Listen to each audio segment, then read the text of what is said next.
There are going to be many, many storylines to watch for Sunday's Eyes on IndyCar Series season finale at Las Vegas Motor Speedway, chief among them being the final conclusion to the championship battle that has happened all summer long between Dario Franchitti and Will Power. Franchitti is up 18 points on Power going into this final race. However, on Friday, neither of them could make a definitive statement in qualifying, and both of them will be starting side by side in row 9, smack in the middle of a 34-car field that's the biggest for an IZOD IndyCar Series race outside of Indianapolis since 1997. Another big storyline is going to be Danica Patrick in her final full-time IndyCar race before she heads to NASCAR in 2012. She'll be starting 9th on Sunday and is shown to be very quick in practice, especially in the draft, which is going to be very important considering that we're likely to see 2 and 3 wide pack racing on this 1.5 mile Las Vegas Motor Speedway oval. Another big storyline is the Rookie of the Year battle between James Hinchcliffe and J.R. Hildebrand. Hinchcliffe comes into Las Vegas with a 6-point lead, so as you can probably figure out, it's going to come down to whoever does not make the big mistake that costs either driver the Rookie of the Year championship.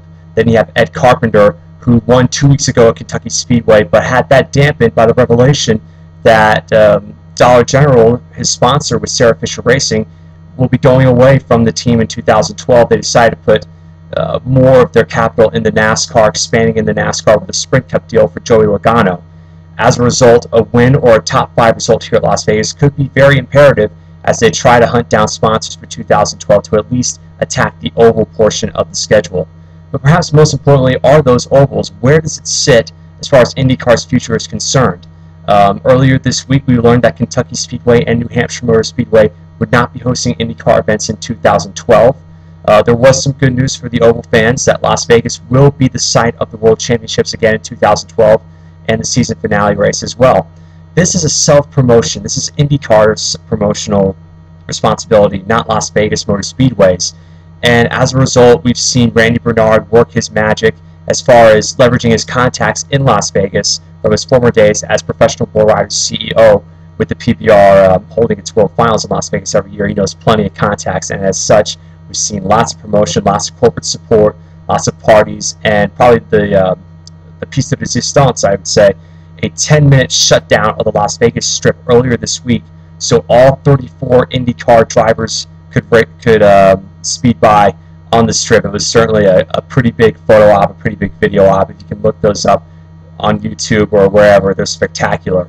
So Bernard's looking for a crowd of around 50,000-60,000. We could call that a success, but considering that this is an IndyCar self-promotion, this may be the way to go. The second option being perhaps drastically cutting the sanctioning fees for oval promoters. So it'll be very interesting to see what the attendance is like, what the response is like, and see what IndyCar does in the future as far as trying to maintain or expand its oval presence. It's certainly something that's sort of a hot-button topic. Still, as we're still 4 years into unification, and still there's plenty of fans that like the road and street courses, and there are plenty of fans that like the ovals, and you'll still see some heated debates on that. Nobody wants to see the ovals go away, particularly those die-hard fans. So Las Vegas will definitely be a very key experiment in that regard. You can catch the Las Vegas race Sunday afternoon at 3 p.m. Eastern on ABC television. However, if you can't watch the race on television, you are more than welcome to follow me at Estrada Riding on Twitter, where I will be posting in-race updates. And of course, you can follow me on my blog at IndyRacingRevolution.com. We'll have certainly plenty of recaps and plenty of things to say about the race at Las Vegas this Sunday. We hope you'll join us then. This is Chris Estrada for IndyRacingRevolution.com.